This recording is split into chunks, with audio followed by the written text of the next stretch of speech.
বগুড়ার সারিয়াকান্দিতে বিএনপির চেয়ারপারসন, সাবেক প্রধানমন্ত্রী ও দেশনেত্রী বেগম খালেদা জিয়ার ৮০তম জন্মদিন উপলক্ষে দোয়া ও মিলাদ মাহফিল অনুষ্ঠিত হয়েছে।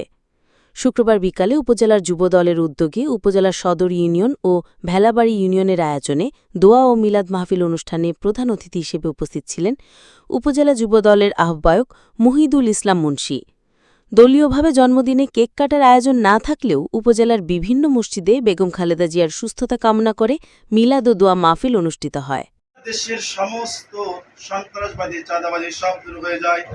আল্লাহ তাআলা সেই সমস্ত ভালো কাজ করার মতো তৌফিক দিয়ে দিন। রব্বুল আলামিন আল্লাহ সব সময় নেক কাজ করার মতো তৌফিক দিয়ে দিন। আমাদের প্রত্যেককে আপনার দিনের দায়ী হিসেবে কবুল আর মঞ্জুর করে নিন। সুবহান রাব্বিকা রাব্বিল ইজ্জাতি আম্মা ইয়াসিফুন ওয়া সালামুন আলাল মুরসালিন আলহামদুলিল্লাহি রাব্বিল আলামিন বিহাক্কি কালিমা লা ইলাহা ইল্লাল্লাহ মুহাম্মাদুর রাসূলুল্লাহ।